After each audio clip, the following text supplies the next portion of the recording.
네, 오늘도 사랑하시는 주님과 동행하시는 좋은 날 되시기 바라겠습니다. 오늘 말씀은 디모데전서 2장 5절에서 7절 말씀입니다. 하나님은 한 분이시요 또 하나님과 사람 사이에 중보자도 한 분이시니 곧 사람이신 그리스도 예수라. 그가 모든 사람을 위하여 자기를 대속물로 주셨으니 계약에 이르러 주신 증거니라. 이를 위하여 내가 전파하는 자와 사도로 세우심을 입은 것은 참말이요 거짓말이 아니니 믿음과 진리 안에서 내가 이방인의 스승이 되었노라. 아멘. 네, 어제 말씀은 기도에 관한 말씀이었습니다. 바울이 디모데에게 기도하라고 하면서 기도가 가장 중요한 일이다. 이렇게 말씀을 했지요. 자, 왜 기도해야 되느냐 하면 기도해야 영혼이 구원받는 역사가 일어난다. 그런 내용입니다. 4절 말씀. 오늘 읽지는 않았습니다만 어제 말씀인데 읽어보겠습니다. 하나님은 모든 사람이 구원을 받으며 진리를 아는데 이르기를 원하시느니라. 자, 하나님은 모든 사람이 구원받기를 원하신다고 말씀하는데 기도해야 이런 일들이 일어난다. 그런 내용이 되겠습니다.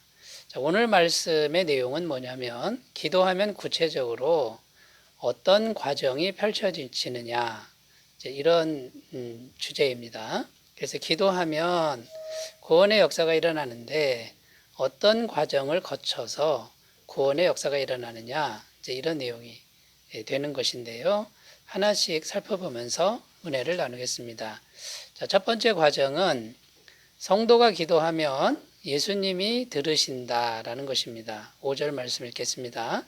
하나님은 한 분이시요 또 하나님과 사람 사이에 중보자도 한 분이시니 곧 사람이신 그리스도 예수라.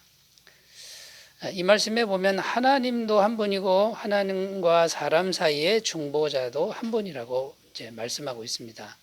그래서 이 말씀의 의미를 좀 더 살펴보면요. 쉽게 말해서 구원의 길, 구원받을 수 있는 길은 예수님 한 분밖에는 없다라는 말씀이 됩니다. 요한복음 14장 6절입니다. 예수께서 이르시되 내가 곧 길이요 진리요 생명이니 나로 말미암지 않고는 아버지께로 올 자가 없느니라. 자, 하나님 한 분 외에는 구원의 길이 없다라는 말씀이고요. 사도행전 4장 12절 말씀에도 동일한 말씀, 동일하게 증거하고 있습니다. 다른 이로서는 구원을 받을 수 없나니 천하 사람 중에 구원을 받을 만한 다른 이름을 우리에게 주신 일이 없음이라 하였더라. 예수님만이 유일한 구원의 이름이 됩니다. 이 세상에 성현이라고 성인이라고 일컬어지는 수많은 사람들이 있습니다만 그 사람들은 다 사람이기 때문에 죄인의 신분에서 벗어나지 못합니다. 그러나 예수님은 하나님이 사람이 되셨기 때문에 예수님은 죄가 없으신 분이죠. 그리고 죄가 없이 십자가에서 우리 대신 죽으셨기 때문에 완벽한 죄사함이 됩니다. 예수님 외에 그 어떤 사람도 아무리 훌륭한 사람도 죄값을 완벽하게 지불할 수는 없다라는 것이죠. 자, 그런데 이제 중요한 게 뭐냐면 성도가 기도하면 예수님이 반드시 들으신다. 이런 말씀이 있습니다. 왜 성도가 기도하면 들으시냐면 구원받은 성도의 마음속에는 이미 예수님이 들어와 계시기 때문이라는 것이죠. 마태복음 18장 19절입니다. 진실로 다시 너에게 이르노니 너희 중에 두 사람이 땅에서 합심하여 무엇이든지 구하면 하늘에 계신 내 아버지께서 그들을 위하여 이루게 하시리라. 자, 이렇게 성도 두 사람이 합심해서 기도할 때 하나님이 들으신다 이렇게 약속하고 있고요. 요한복음 14장 13절에서 14절 말씀은 너희가 내 이름으로 무엇을 구하든지 내가 행하리니 이는 아버지로 하여금 아들로 말미암아 영광을 받으시게 하려 함이라. 내 이름으로 무엇이든지 내게 구하면 내가 행하리라. 자, 예수님 이름으로 기도하면 예수님이 반드시 행하시겠다고 약속하고 있는 것입니다. 자, 그러면 여러분 예수님이 행하시면 예수님이 역사하시면 아무도 막을 수 없다라는 것이죠. 전능하신 하나님이 행하시는데 누가 막겠느냐라는 겁니다. 로마서 8장 34절 35절입니다. 누가 정죄하리요?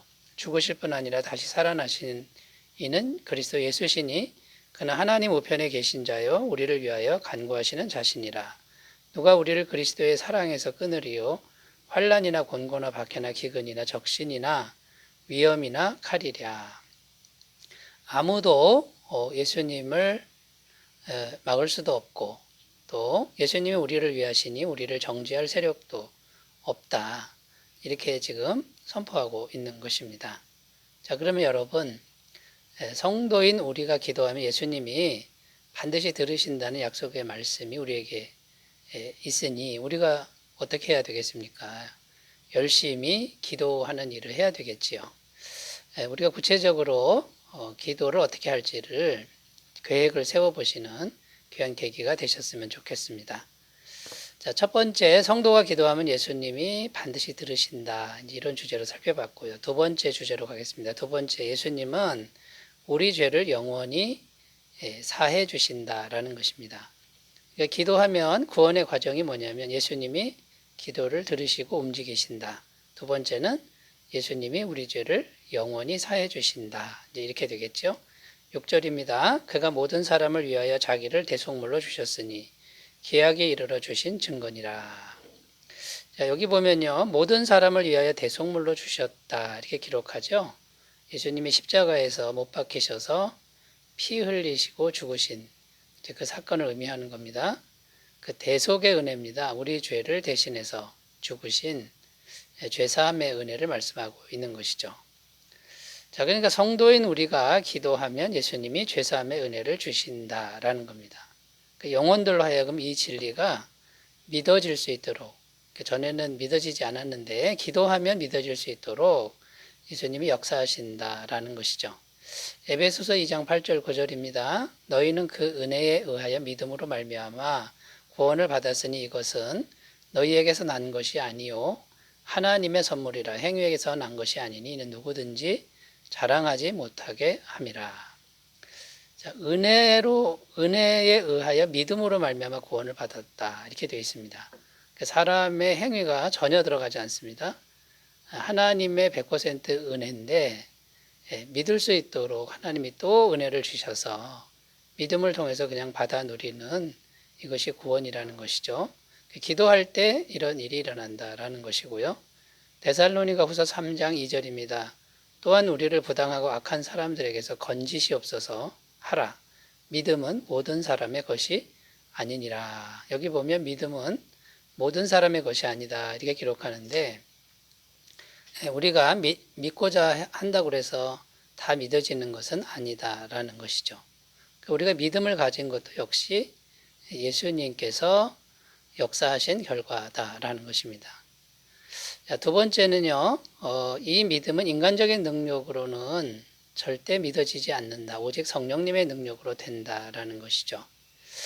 그래서 성령님이 역사하셔야 되는데 기도 외에 다른 것으로는 성령님의 역사하심이 있을 수 없다. 성경은 이렇게 증언합니다. 마가복음 9장 29절입니다. 이르시되 기도 외에 다른 것으로는 이런 종류가 나갈 수 없느니라. 이 성령님의 역사는 기도해야만 나타날 수 있다. 역사할 수 있다. 이렇게 말씀하고 있는 거고요. 고린도전서 2장 4절 5절 말씀은 내 말과 내 전도함이 설득력 있는 지혜의 말로 하지 아니하고 다만 성령의 나타나심과 능력으로 하여 너희 믿음이 사람의 지혜에 있지 아니하고 다만 하나님의 능력에 있게 하려 하였노라. 자, 바울이 고린도 교회에 이제 전도할 때 사람의 지혜로운 말, 유창한 말로 하지 않고 예수님과 십자가만 전했다라는 겁니다. 안 믿을 것 같은데 믿는 사람들이 나타났는데 그 믿음은 사람의 말에 설득된 믿음이 아니라 성령께서 믿게 해주신 성령의 능력으로 된 믿음이다라는 겁니다. 여러분, 기도하면 예수님이 움직이시는데 예수님이 성령님을 통해서 이런 신적인 믿음을 갖게 한다라고 성경은 증언하고 있습니다. 자, 우리가 기도하면 예수님이 들으시고 이 죄사함의 진리를 믿게 해주신다. 이런 과정을 거친다라는 거고요.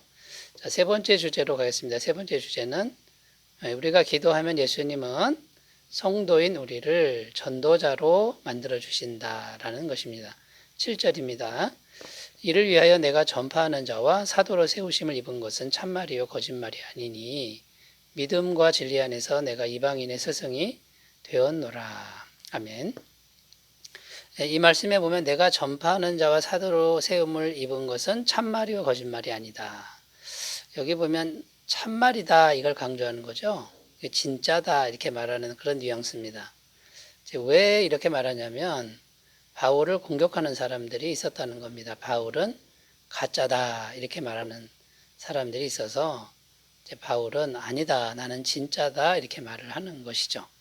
참 힘든 분위기입니다. 공격하는 사람도 많고 고난도 많고 환경도 어렵고 육체의 질병도 바울은 있었죠. 자, 그럼에도 불구하고 바울은 복음 전파자로 살아가는데 그 삶을 포기하지 않습니다. 그리고 즐거워합니다. 기뻐합니다. 생명까지도 다 바칠 수 있습니다. 왜 그렇습니까? 예수님이 자신을 진짜로 복음 전파자로 인도하셨기 때문이라는 거죠. 여러분, 우리가 기도하면 우리 주님이신 예수님이 바울 같은 전도자로 우리를 인도하신다라는 사실입니다. 오늘날 우리에게도 동일하게 일어나는 것이죠. 그리고 두 번째, 우리 안에 예수님이 살아계심으로 우리 안에 예수님이 살아계시니까 우리는 반드시 이제 증거자가 될 수밖에 없다라는 겁니다. 왜냐하면 예수님이 진짜 살아계시니까 말하지 않을 수 없는 거죠. 사도행전 4장 20절 우리는 보고 들은 것을 말하지 아니할 수 없다 하니 베드로와 사도들이 아니 우리 안에 살아있는데 너희가 위협한다고 내가 어떻게 말을 안 하겠느냐 이런 내용입니다. 그리고 이 복음 전파자로 살아가는 것은요. 우리 안에 살아계신 예수님이 정말 원하시는 가장 귀한 일이다라는 거죠. 마태복음 28장 19절 20절 그러므로 너희는 가서 모든 민족을 제자로 삼아 아버지와 아들과 성령의 이름으로 세례를 베풀고 내가 너희에게 본반 모든 것을 가르쳐 지키게 하라. 볼지어다 내가 세상 끝날까지 너희와 항상 함께 있으리라 하시니라. 그러니까 온 세계에 다니면서 복음을 전파하라. 이것이 예수님의 지상대 명령 아닙니까? 우리 안에 계신 예수님이 가장 원하시는 것이 이 복음 전파인데 우리가 어떻게 이 복음 전파자의 사명을 내버릴 수 있겠습니까? 자, 여러분, 우리가 기도하면 예수님이 들으시고 그 다음에 우리 죄를 사해 주시는 진리를 믿게 하시고 반드시 증거자로 세우신다라고 하는 자, 이런 과정이 이제 이어져서 모든 사람이 구원받는 역사가 나타난다라는 겁니다. 이 부르심에 기꺼이 순종하시는 귀한 삶이 되시기 바라겠습니다. 기도합니다. 하나님 아버지, 우리가 늘 기도하는 사람들 되게 하셔서 주님의 복음 증거자가 되게 하옵소서. 예수님의 이름으로 기도드립니다. 아멘. 오늘 하루도 좋은 날 되시기 바라겠습니다. 감사합니다.